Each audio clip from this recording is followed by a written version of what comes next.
शास्त्रों में विस्तार पूर्वक वर्णित है।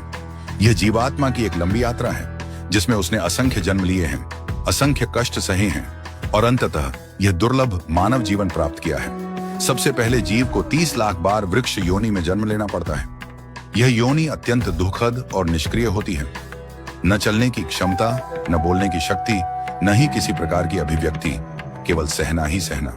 सूर्य की तपती किरणें, वर्षा की बौछारें, आंधी की मार और ठंडी हवाओं का प्रहार, सब कुछ निःशब्द सहन करना पड़ता है। पतझड़ में पत्ता पत्ता झड़ जाता है, डालियां टूट जाती हैं और मनुष्य कुल्हाड़ी चलाकर उसे काट देते हैं। वृक्ष का जीवन मौन तपस्या है, बिना कुछ कहे केवल देना। इसके बाद जीव 9 लाख बार जलचर प्राणियों की योनियों में जन्म लेता है। मछलियां, केकड़े, शंख, झींगे जैसे अनेक जीव जो पानी में रहते हैं और जिनकी स्थिति भी अत्यंत दयनीय होती है। हाथ पैर रहित शरीर, कीचड़ और जल में रहना, मांस और सड़ी गली चीजें खाना और प्रायः एक दूसरे का मांस खाकर जीवन यापन करना पड़ता है। इस योनि में न भाषा होती है, न अभिव्यक्ति का माध्यम, बस जीविका की निरंतर तलाश। इसके पश्चात 10 लाख बार कृमिकीट योनि प्राप्त होती है, जहां जीव कीड़े मकोड़े बनकर गंदगी, नालियों, मृतदेहों और मलमूत्र में पड़े रहते हैं। कोई उन्हें पैरों से कुचल देता है, कोई उन्हें जलाकर मार देता है। इन योनियों में जीवन क्षणिक, असुरक्षित और अत्यंत तुच्छ होता है। फिर 11 लाख बार पक्षियों की योनि आती है। पक्षी जिनका आश्रय स्वयं पेड़ पौधे ही होते हैं। खाने को जोंक, कीड़े या जो सड़ा गला मिल जाए वही भोजन है। स्वयं भूखे रहकर भी अपने बच्चों को खिलाना, उनकी रक्षा करना और अंत में जब वे उड़ना सीख जाते हैं तो उन्हें पीछे छोड़कर आगे बढ़ते देखना, यह पक्षी जीवन का यथार्थ है। कुछ पक्षियों की आयु लंबी होती है जैसे काक और शकुनी, पर जीवन फिर भी अस्थिर, भयपूर्ण और संघर्षमय होता है। इसके पश्चात पशु योनि में 20 लाख बार जन्म लेना पड़ता है। इन योनियों में अत्यंत प्रकार की हिंसा, भय और संघर्ष होता है। बड़ा जीव छोटे को खा जाता है, बलवान निर्बलों को सताता है।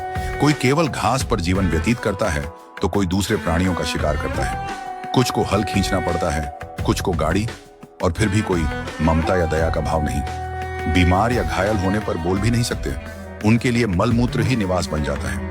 इन पशु योनियों में गौ योनि को विशेष और अंतिम माना गया है, क्योंकि गौ का शरीर पवित्र और पुण्यदायक होता है। तत्पश्चात 4 लाख बार मनुष्य योनि मिलती है, लेकिन यह भी क्रमशः प्राप्त होती है।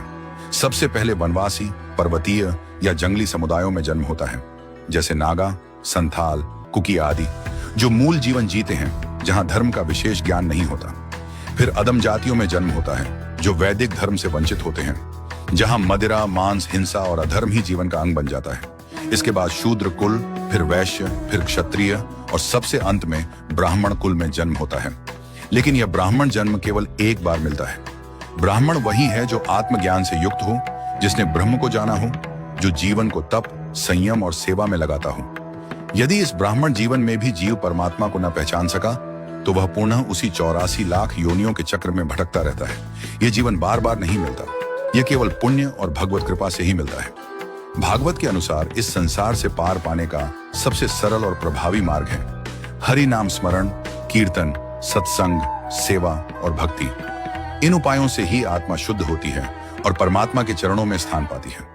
हे मनुष्य, ये जीवन बहुत कठिनाई से अनगिनत योनियों की पीड़ा सहने के बाद मिला है। इसे केवल भोग में मत घमाओ। यह अवसर केवल खाने, सोने, धन कमाने और दिखावे के लिए नहीं है। ये एक परीक्षा है, एक सीढ़ी है जिससे ऊपर चढ़कर मोक्ष की ओर बढ़ना है। जो इस जीवन में ईश्वर को न पहचान सका वह अगले जन्म में यह अवसर नहीं पाएगा। इसीलिए अपने जीवन को सार्थक बनाओ, प्रभु का नाम लो, सेवा करो, विनम्र रहो, सत्कर्म करो और इस दुर्लभ जन्म को भगवान के चरणों में समर्पित कर दो।